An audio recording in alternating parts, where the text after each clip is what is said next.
조금씩 희망이 보이는 최근 해외문화 홍보원이라는 곳에서 나 하나 챙기기도 힘든 현재 시기에 국민을 위해 발벗고 나서는 의료진과 한국 국민들, 이들이 위기 때마다 보여주는 가슴 뭉클하고 감동 주는 영상을 만들었습니다. 또한 이런 상황에서도 굴하지 않고 투명한 시스템과 민주적인 자세를 지켜냈고요. 여기서 만든 영상 내용을 요약을 해 먼저 읽어드리고 그 뒤에는 위대한 대한민국이 이렇게 화이팅하는 영상을 본 해외 반응을 읽어드리겠습니다. 그런데 특이한 점은 분명 해외 반응인데 이번 영상은 대한민국의 위대함에 대해서 한국 분들도 영어로 댓글을 많이 써주셨네요. 먼저 수제 마스크 얘기가 나오는데 요새는 돈이 있어도 구하기가 워낙 힘드니까 국민들에게 보탬이 되어야겠다는 생각으로 한 땀 한 땀 손수 바느질을 만든 83세 할머니가 계십니다. 그렇게 만든 20장의 수제 마스크를 조용히 그리고 수줍게 동사무소에 전달을 하시고 사라지셨습니다. 이 얘기는 각종 전파를 타고 국민들의 마음을 훈훈하게 했고 해외까지 전달이 되어서 대한민국의 마음가짐과 자세를 알리는 좋은 계기가 되었습니다. 그 이후에는 감명을 받아 전국 각지의 여러 시니어 클럽에서 수제로 만들어 기부하기 시작했고 재봉틀을 이용해 기술을 구사하는 어르신들도 나오기 시작했습니다. 참고 사진은 경기도 고양시의 한 우수선 관련 동호회에서 재봉틀 등을 이용해 제작하는 모습이고요. 이 동호회에서만 하루에 500장씩 고양시에 기증했다는 훈훈한 소식입니다.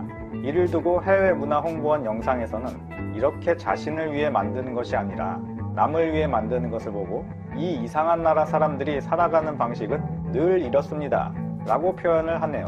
또한 어느 날부터인가 사람이 사람을 믿지 못하고 미워하기까지 하는 분위기가 되어가면서 아쉬움을 금치 못했는데 아니나 다를까 항상 이럴 때면 어려운 사람들을 위해 그리고 공동체를 위해 팔을 걷어붙이고 나타나는 사람들이 있었습니다. 이 나라의 사람들은 이번에도 가만히 있지 않았습니다. 시키지 않아도 기부금을 내고 의료 인력이 부족하자 전국의 의사와 간호사가 몰려들었습니다. 기부금을 내는 분들은 기업이나 연예인뿐만이 아니라 각종 공공이나 개인 단체, 동호회 등 정말 많은 분들이 계셨고 꼭 돈으로 내는 것만이 아닌 물품으로 내는 분들도 있어서 감동의 물결이 일어나지 않을 수가 없었습니다. 또한 간호 인력을 지원하러 수많은 사람들이 오셨는데 그중 한 간호사의 글이 네티즌들의 극찬을 받고 있습니다. 현재 간호사가 크게 부족하니 신입이든 현역이든 이미 퇴직한 사람을 따지지 않고 지원해달라는 뉴스를 보았다. 처음 봤을 땐 그러려니 하고 넘어갔지만 두 번, 세 번 보다 보니 마음이 편하지 않았다. 나는 뼛속까지 간호사인 것인가? 이미 지원을 나가 있는 사람들이 얼마나 힘들게 싸우고 있을지 알고 있었기에 더더욱 마음이 편치가 않았다. 나라가 온통 난리이고 모두가 병마와 싸우고 있는데 나 하나, 내 손 하나 더 얹어주는 게 그리 힘들단 말인가? 순간 나는 도움을 줄 수 있다면 꼭 주고 싶다라는 생각이 들었다. 그리고 그곳에 가지 않는다면 나는 부끄러워질 수도 있다. 왜냐하면 간호사 면접을 볼 때는 분명히 간호사에 대한 세상의 인식이 개선되었으면 좋겠다 라고 대답한 것이 기억에 생생한데 모두가 간호사를 필요로 하는 지금, 바로 지금 내 스스로 외면해버린다면 나는 평생 후회할 것 같다. 가슴이 이끄는 곳으로 가자. 그리고 나서 이분은 다음날 바로 대한간호협회에 간호인력 지원으로 신청하게 됩니다. 하지만 여기서 생각지도 못한 반전이 있는데요. 그것은 바로 지원 인력이 너무 많아서 가고 싶다고 바로 갈 수가 없는 상황이었던 겁니다. 돌아오는 대답은 3, 4일 기다려보라고 했고 늦으면 일주일까지도 걸릴 거라는 답변을 받았습니다. 자신의 앞에 먼저 지원한 사람들이 2,400명이 있다고 하더랍니다. 참으로 가슴이 뭉클해지는 것과 동시에 충격적이네요. 너무 많은 사람들이 지원해서 도와주러 가고 싶은데도 자리가 없다니요. 여기 대한간호협회 지원자 모집 페이지에 가보니 진짜로 3일에서 5일 정도 걸리는 걸 생각해두라고 써 있습니다. 또한 이상한 일은 이것뿐만이 아닙니다. 누군가는 도시락을 만들고 또 누군가는 이들의 임대료를 깎아주는 일도 세간을 훈훈하게 하고 있습니다. 도시락 같은 경우는 금전으로 기부를 하는 경우도 있고 음식으로 기부를 하기도 하는데요. 한 가지 특이한 모집 공고가 있었는데 서울 동대문구에 있는 밥퍼 나눔 운동본부라는 곳에서는 의료 인력들의 배식을 담당해줄 분들을 모집하고 있었습니다. 그런데 특이한 건 지원하러 가는데 참가비가 10,000원인데요. 그 10,000원으로는 도시락 구입 비용도 지원하는 동시에 배식이라는 인력까지 지원하는 아주 풀세트로 도움을 주는 모집이었습니다. 그런데 그마저도 지원하는 사람이 많은 것인지 하루에 10명씩만 지원을 받고 있다고 합니다. 아주 훈훈한 모습이네요. 따지고 보면 이 나라의 이상함은 이번이 처음이 아닙니다. 외환위기로 휘청거리던 시절에는 온 국민이 나랏빛을 갚겠다고 집안 깊숙이 숨겨뒀던 금부치를 죄다 들고 나오기도 했고요. 2007년 태안 기름 유출 사고 때 유조선 사고로 바다가 온통 기름에 뒤덮였을 때는 어른아이 할 것 없이 천조각을 가지고 나와서 사방팔방에 묻어있는 모든 기름을 전부 닦아낸 말도 안 되는 일을 해냈던 이상한 사람들이었으니까요. 라고 해외문화홍보원에서는 표현을 하고 있었습니다. 그리고 현재 13년이 흐른 뒤 올해도 마찬가지였습니다. 많은 나라가 굳이 정확한 통계 수치를 밝히지 않으려고 할 때도 이 이상한 나라는 묵묵히 검사를 계속해 나갔습니다. 매일매일 통계 수치가 상승해 나가면서 사람들은 수군대기 시작하고 안 좋은 소문도 퍼지기 시작했지만 이상한 나라의 사람들은 지원 활동을 멈추지 않았습니다. 그들은 더 이상의 전파를 막기 위해 모든 과정과 결과를 투명하게 공개하고 대책을 마련했습니다. 그것은 결국 블룸버그나 BBC, CNN 등 여러 해외 언론의 보도가 이어졌고 사람들은 이상한 나라를 다시 보게 되었습니다. 그리고는 이 이상한 나라를 우리가 배우자 라는 목소리가 곳곳에서 터져나오기 시작했습니다. 이상한 나라가 했던 일은 결국 역경에 맞서 피하지 않고 오히려 앞장서서 용감하게 싸운 것이라는 것. 이들이 보인 투명한 시스템과 리더십은 위기에 맞서는 민주사회의 핵심이라는 걸 알게 됐기 때문이죠. 오늘도 이 이상한 나라는 흔들림 없이 병마와 맞서 싸우고 있습니다. 혹시 여러분이 이분들과 마주치게 된다면 함께 극복하자라고 외쳐주세요. 훗날 우리가 이겨내게 되면 이상한 나라는 힘들었지만 그동안 의미 있었던 싸움을 웃으면서 여러분들과 후세에 전할 겁니다. 라는 내용으로 마무리하면서 영상은 훈훈하게 마무리됩니다. 그리고 그 다음은 SNS 반응인데요. 83세 할머니의 이야기는 정말 감동적이야. 멋진 사람들, 그리고 멋진 나라. 결국 너희들은 꼭 이기고 회복해낼 거야. 너희들은 충분히 자부심을 가져도 된다. 그리고 결과는 멀지 않은 미래에 나타나겠지. 모자를 벗어서 경의를 표하는 친구들. 자네들은 현대 민주사회가 어떻게 앞으로 나아가야 하는지 보여줬네. 여기는 홍콩인데 작년에 우리를 응원해줘서 고마워 친구들. 거기도 빠르게 회복했으면 좋겠네. 이 비디오를 보니까 눈물이 난다. 왜냐하면 나는 한국과 전 세계의 한국 사람들이 얼마나 많은 고난과 희생을 통해 이런 역경을 조화롭게 이겨낼 힘을 가진 사회라는 걸 알고 있어. 저 나라는 역사를 통해 교훈을 배웠고 긍정적이고 힘있는 방향으로 나아가고 있어. 강하고 똑똑한 사람들이 모두 함께하는 경이로운 나라. 상식적인 행동이 무엇인지, 또 투명성이 무엇인지 이런 어려운 상황에서도 보여주고 있지. 우린 이들에게서 배워야만 해. 함께 서로 돕는 방법을. 한국은 대표적인 롤모델, 미국에서 사랑을 담아서 보낸다. 나는 한국 사람이 아닌데 왜 내가 이 영상을 보면서 자긍심이 차오르는지 모르겠어. 이 영상은 정말로 나를 일깨워줬다. 나는 한국을 정말 좋아하고 또 인정한다. 우린 한국에게서 뭔가 영감을 느껴야만 해. 그리고 함께 맞서야만 하지. 모든 사람들이 어느 곳에서든 그들이 할 수 있는 최선을 다하고 있어. 그리고 안전하고 깨끗한 날이 돌아오길 기도한다. 신께서 한국과 한국인들을 돌보길. 너희는 정말 전 세계가 본받아야 할 롤모델이야. 내 마음은 너희들과 함께 있어. 그리고 100%라고 생각하는데 너희들은 이 일을 이겨내고 더 강해질 것이야. 듣는 사람도 감동적이네요. 그리고 이분은 어느 나라인지 모르겠지만 우리나라도 너희 나라에서 뭔가를 배웠으면 좋겠네. 하지만 우리는 대응해 드리고 검사는 불가능한 상태다. 그리고 이 일을 사람들이 충분히 심각하게 받아들이지를 않는 것 같아. 너희 나라에 행운이 있길 가슴 깊숙이서 바라고 있다. 이 모든 게 빨리 끝났으면 좋겠어. 신께서 너희들을 보살피길. 인도에서도 사랑과 경의를 보낸다. 이 영상을 보고 있으니 소름과 감동이 생겨나고 있다. 나는 호주인이지만 어렸을 때 한국에 살았어. 그래서 지금은 말 그대로 엉엉 울고 있어. 나는 내가 살고 있는 나라를 사랑하지만 태어난 한국도 정말 자랑스러워. 여기까지 세계가 인정하는 한국의 단합력과 남을 생각하는 마음에 대한 세계인들의 반응이었습니다. 오늘 소식 여기까지고요. 끝까지 시청해주셔서 감사합니다. 오늘도 좋은 하루 보내세요. 이게 참 수사하기가 어렵다. 국제 공조를 해야 한다. 왜냐하면 텔레그램 그 서버가 외국에 있기 때문이다. 그런 얘기 우리 지난번에 했었잖아요. 네. 이번에 아무래도 경찰이 어떻게 검거하게 된 거예요? 아마도 그렇게 협조를 받아가지고 지금 서울지방경찰청 사이버안전과에서는 지금 이제 아까 말씀하신 대로 뭐 관련된 사람을 13명 정도를 이제 검거했고요. 예. 그중에 4명 정도가 주범인 것으로 보이는데 그 안에 이제 박살한 사람이 포함되어 있고 예. 구속 상태로 이제 넘겼다 이렇게 확인이 되고 있습니다. 예. 그러니까 우리 교수님께서 조금 청취자분들 이해하기 쉽게 그 박사라는 사람이 중심이 돼서 조직원들을 어떻게 끌어들여서 어떻게 했다는 거죠? 자, 일단은 다단계를 이제 상상하시면 상당히 흡사한 이제 그 수법이다 이렇게 보시면 될 것 같고요. 예. 지금 이 사람들이 텔레그램에다가 뭐 N번이라는 것은 사실은 여러 개 방이 있다 뭐 이런 이야기입니다. 예. 그래서 여러 개 방을 설치를 한 다음에 지금 그 방에 회원 가입을 받은 거예요. 예.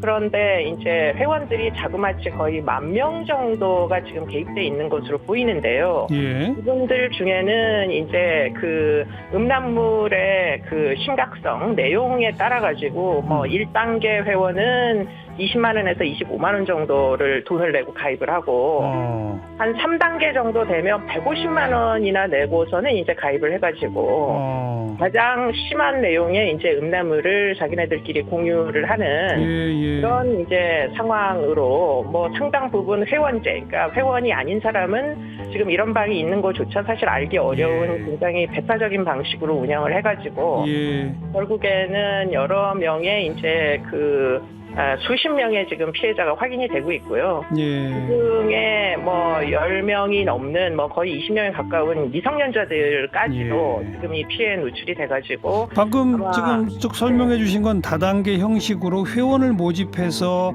적게는 20만 원, 많게는 150만 원까지 그 돈을 받고 음란물을 유통시켰다. 이제 그 부분이고 음란물을 만드는 그래서 그 미성년자를 포함한 74명의 피해자들은 어떤 방식으로 접근해서 어떻게 그 음란물들을 제작했다는 거죠? 그러니까 그것 때문에 이제 성착취다라는 용어가 이제 등장을 하는데요. 지금 이 박사라는 사람이 만든 음란물은 이제 그 영상을 찍는 사람이 따로 있는 게 아닙니다. 그럼요. 결국은 이제 이 소위 성착취에 노출된 그들은 이런 이제 여성들을 노예라고 부르는데요. 그 이제 여성들이 스스로 뭐 음란물을 자체적으로 만들 수밖에 없도록 협박을 하는 겁니다. 그래서 결국은 자발적으로 촬영된 음란물을 박사가 넘겨받아가지고 그것을 이제 텔레그램에 이제 회원들한테 공유를 한 이런 형태로 지금 범죄가 일어난 거죠. 그러다 보니까 지금 이게 텔레그램에서만 지금 이런 일들이 벌어졌다기보다는 수많은 이제 그 채팅 애플리케이션을 통해 가지고 많은 여성들에게 접근을 해가지고 뭐 아르바이트를 시켜주겠다 또는 뭐 등등의 유인을 한 다음에 그 다음에 개인정보를 다 빼내가지고요. 그들의 개인정보를 담보로 위협을 해가지고 지금 이제 본인이 스스로 음란물을 넘기지 않으면 안 되게끔 예컨대 뭐 부모에게 알리겠다. 뭐 이런 식으로 이제 여러 가지 뭐 어떤 사생활을 위협을 해가지고 결국은 협조하지 않을 수 없게 만든 것이죠. 근데 그렇게 피해를 보게 된 그래서 스스로 음란물을 제작해서 제출하게 된 그런 여성들 가운데도 나중에는 이제 가해자가 돼서 조직원이 되는 경우도 있었다면서요? 네, 지금 이제 미성년자들 중에는 원래 피해부터 시작한 사람들이 있다는 거예요. 그런데 문제는 뭐냐, 이 피해자들이 이제 결국은 피해를 받다가 너가 알고 있는 사람을 이 이제 그 일에 끌어들이지 않으면 더 큰 이제 보복을 당할 거다. 이런 식의 위협을 해가지고 뭐 알고 있는 이제 뭐 그 사람들을 지인들을 지금 끌어들이는 이런 이제 상태가 되다 보니까 피해와 가해가 굉장히 경계가 불분명하게 일어나고 있는 데다가 지금 이 이제 피해자들의 개인 정보를 빼돌리기 위해 가지고 아주 뭐 질적으로 나쁘다고 보는 게 지금 이제 협조해줄 사람을 구한 거예요. 그래서 사회복무요원들을 모집을 해가지고 이 사회복무요원들은 이제 아무래도 공무원 신분으로 이제 개인정보에 접근할 수가 있지 않습니까? 그러다 보니까 피해자의 개인정보를 전부 이제 알아내게 된 거죠. 그리고 일부 조직원한테는 뭐 성폭행도 지시를 했다? 이런 건 또 뭐예요? 그러니까 이제 이 뭐 박사라는 사람은 본인은 뭐 결국은 이런 텔레그램을 운영해서 이득을 취하는 거고요. 네. 여기에 회원으로 가입한 사람들 중에 일부를 아주 이제 충복처럼 뭐 그들은 직원이라고 불렀다고 합니다. 그런데 이제 이런 사람들에게는 뭐 어디에 어떤 피해자가 있으니 가서 내 대신에 뭐 폭행을 하고 음란물을 찍어가지고 그 음란물을 또 넘겨라 이런 식으로 이제 일종의 뭐 그들의 용어로는 그걸 아바타라고 한다고 합니다. 그래가지고는 결국은 성폭행까지 일삼았던 것으로 그렇게 이제 확인이 되고 있습니다. 지금까지는 보면 14명이 검거됐고 피해자는 한 74명이 파악됐고 이들한테 어떤 죄목들이 어떤 법들이 적용돼서 형량 어느 정도 받게 됩니까? 그래서 이제 그 대목이 문제인데요. 네. 지금 성착취를 하고 이 성착취는 혼자 한 게 아니라 사실은 집단으로 발생을 한 겁니다. 그런데 우리나라에는 성착취 범죄라는 것도 없고요. 더군다나 이렇게 온라인상에서 온라인을 기반으로 한 집단 성폭행이라는 혐의는 더더욱 없습니다. 그러다 보니까 뭐 개별적으로 이제 각각의 역할을 가지고 기존의 이제 성폭력 처벌법에 촬영을 한 부분은 촬영죄를 적용할 거고 유포한 부분에 대해서는 유포죄를 적용할 거고 또 뭐 협박에 직접적으로 나선 자들은 협박죄가 적용이 되고 또 뭐 아까 개인정보 같은 것에 접근한 사람들은 그 부분에 대한 그러다 보니까 사실은 굉장히 심각한 범죄인데요. 적용할 수 있는 죄명은 기존의 이제 법률들에서 끌어오다 보니까 생각보다 형량이 높지가 않습니다. 그렇게야 제일 높은 게 이제 촬영죄인데요. 그게 이제 7년 정도까지 줄 수가 있습니다. 그런데 문제는 이 촬영을 한자가 따로 있는 게 아니라 사실은 피해자들이 스스로 촬영을 했지 않습니까? 그러게요. 그러다 보니까 지금 이런 이제 기껏해야 많은 형량을 줄 수 있는 게 촬영죄인데 그거조차도 적용을 지금 할 수 있느냐 없느냐를 놓고 지금 굉장히 어려움에 빠져 있다 보니까 지금 이제 국회에서 1호 청원이었잖아요. 잠깐만요, 교수님. 거기 가기 전에 그럼 지금 여기 이제 조직 우두머리가 일명 박사라는 사람이라는 거 아닙니까? 네, 그렇습니다. 근데 이 사람이 이제 그 뭐 조직을 전체를 이끌면서 이런 일을 다 저질렀는데 가만 따지고 보니 그 사람은 누군가를 직접 찾아가서 성폭행을 하지도 않았고 직접 촬영을 한 적도 없다라고 한다면 그럼 박사는 어느 정도 처벌받아요? 그게 이제 저도 뭐라고 이제 이야기를 드리기가 어려울 정도로 엄중 처벌을 하기는 어려운 지금 상황이다라고 보입니다. 네. 거기 적용할 무슨 법이 없어요? 지금 성폭력 처벌법이 아마도 가장 이제 중한 범죄로 보이는데요. 뭐 상습, 가중 뭐 이런 것까지를 포함을 한다고 해도 이 과연 10년을 넘길 수 있을지 사실 피해자가 수십 명인데 지금은 범죄 수익이 뭐 수억 단인데 지금 그런 부분이 양형에 충분히 반영될 수 있을지 사실은 죄명이 없다 보니까 굉장히 좀 어려움이 있다는 거죠. 그래요. 바로 얼마 전에 이수정 교수님이 저희 스튜디오에 나오셨던 게 이제 국회를 향해서 국민청원으로 만들어진 1호 법안이 있었지 않습니까? 일명 텔레그램 N번방 방지법인데 이번 국회에서 통과가 됐다면서요? 근데 그것을 통과가 됐다고 얘기를 해야 될지 안 해야 될지 사실은 굉장히 뭐 여성단체에서는 아니다 이렇게 이제 말씀들을 하시는데요. 이제 그걸 설명해 주세요. 뭐 지금 이제 요구했던 조항이 한 3개 정도의 요건이 있는데 이제 국제공조가 뭐 쉽게 할 수 있는 기반을 만들어라. 그리고는 뭐 사이버 성폭력 수사대를 만들어라. 그리고는 뭐 그것 외에도 뭐 양형을 높일 수 있는 방안에 대해서 꼭 이제 어떤 법안이 뭐 지금 말씀드린 것처럼 죄명이 딱히 맞는 게 없다 보니까 뭐 양형이 낮을 수밖에 게 없지 않습니까? 그러다 예, 보니까 지금 사실은 10,000명 중에 상당수는 사실 일반 기껏해 일반 음란물 소집자든지 아니면 그냥 스트리밍으로 본 이제 그 관람자들이란 말이죠. 그렇기 때문에 그런 자들까지 처벌할 수가 없단 말이죠. 예. 그래서 이제 그런 뭐 양형이란 얘기는 입법을 하라 이런 얘기로 들리는데 네. 그런데 이제 그것이 하나도 지켜지지 않고 국회에서 요번에 법안이 이제 그 뭐 개정이 된 그 부분은 딥페이크라고 해서 그러니까 연예인들 사진을 음란 영상에다가 얼굴을 편집해서 집어넣는 거예요. 합성하는 거 말이죠. 그렇습니다. 그 부분만 이제 새로운 성범죄로 죄명이 뭐 추가가 됐고요. 알겠습니다. 그러면 이게 네. 그 이른바 텔레그램 N번방 방지법이 아니네요. 이번에 개정된 건 그죠? 그렇게 볼 수 있죠. 그러니까 새로 이건 입법 운동을 해야 될 것 같고요. 그렇습니다. 저 시간이 없어 짧게 그러니까 네. 지금 뭐 25만 원, 150만 원 내고 회원 가입해서 그런 음란물 본 사람들은 현재는 처벌 안 받아요? 못 받아요? 지금 처벌할 수 있는 분명한 조항이 없다 보니까 없다. 지금 뭐 그들도 내가 처벌을 받는 게 맞냐 하고 지금 뭐 여러 네트워크를 뭐 통해 가지고 물어볼 정도로 사실은 굉장히 불분명한 뭐 부분이 있는 거죠. 알겠고요. 지금 이 검거된 박사 신상 공개해야 한다는 여론이 높은데 교수님 어떻게 보세요?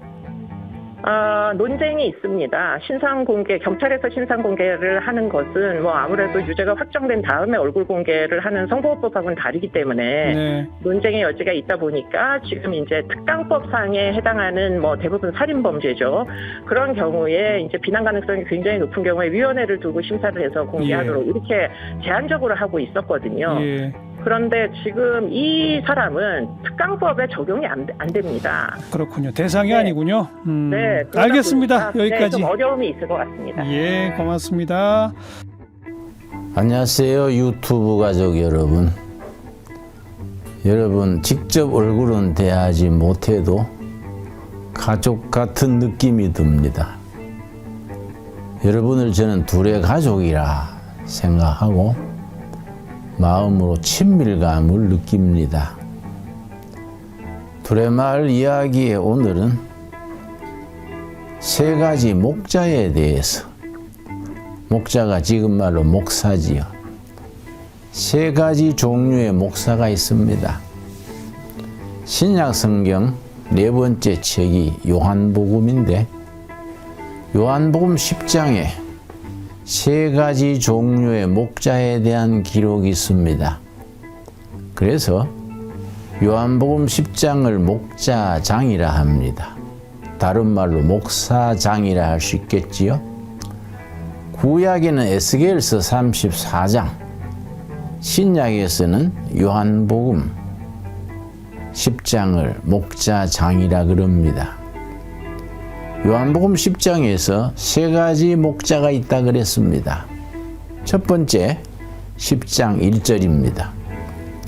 내가 진실로 진실로 너희에게 이르노니, 예수님께서 말씀하실 때에 하나의 언어 습관이라 할까요? 꼭 들어야 될 말, 아주 중요한 말은 예수님이 습관적으로 진실로 진실로 강조했습니다. 요즘 식으로 진짜로 진짜로 말한다, 그런 식이지요.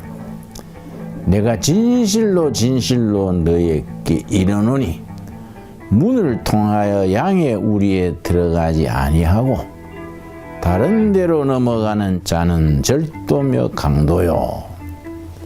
예수님이 자신을 문이라 했습니다. 진리로 들어가는 문, 생명을 얻도록 하는 문이지요. 근데 문으로 통하지 않고 담을 넘어서 끼어드는 자, 절도며 강도다.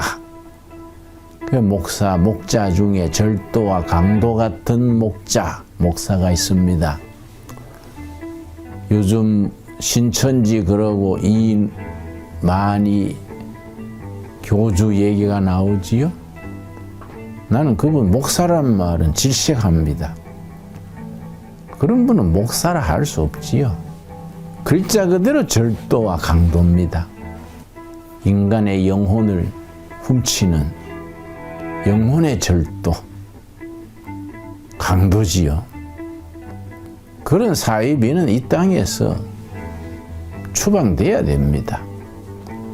근데 그런 사람도 그냥 목사 그러니까 선의의 목사들까지 같이 굴비줄처럼 엮여가니까 그 참 원통한 일이지요. 두 번째는 어떤 목자냐? 요한복음 10장 12절입니다. 삭구는 목자가 아니요 양도 제 양이 아니라 이리가 오는 것을 보면 양을 버리고 달아나나니. 삭군 목자입니다. 목사가 직업이 돼서 직업적인 수단이 되는 겁니다. 옛날 우리 선배들은 목사 되는 길이 고난의 길이고 참 굶주리면서 발이 부르트도록 전도하고 그러면서 대우는 못 받을 때 학문은 적었지만 순수한 목사들이 한국 교회를 이만큼 이렇게 세웠습니다. 언젠가부터 세월이 좋아지면서 목사가 대접받고 편한 자리가 되니까 옥석이 뒤섞였습니다. 삭군 목사들이 많이 등장합니다. 목사가 하나의 직업이 돼가지고 땀 흘리지 아니하고 희생하지 아니하고 쉽게 살아가는 목사, 삭군 목자지요. 정말 진실한 목자는 요한복음 10장 11절입니다. 나는 선한 목자라. 선한 목자는 양들을 위하여 목숨을 버린다. 교인들을 위하여, 목자는 양들을 위하여 자기 목숨까지 던질 수 있는 목자가 선한 목자이듯이 진실한 목사는 교인들을 위해 자기가 희생하고 손해보고 참고, 이게 목사의 참 모습이지요. 그 요한복음 10장에서는 이 선한 목자를 일컬어서 참된 목자, 양들을 위해서 자기를 던질 수 있는, 희생할 수 있는 목사, 바람직한 목사입니다. 그래서 10장 15절에 다시 강조합니다. 아버지께서 나를 아시고 내가 아버지를 아는 것 같으니 나는 양을 위하여 목숨을 버리노라. 양들을 위해서 목숨까지 내놓을 수 있는 목자, 바로 이 땅에 오신 하나님 그리스도께서 십자가의 죽으심으로 이 말씀을 실천하셨지요. 양들을 위하여 목숨을 내놓을 수 있는 목자, 선한 목자입니다.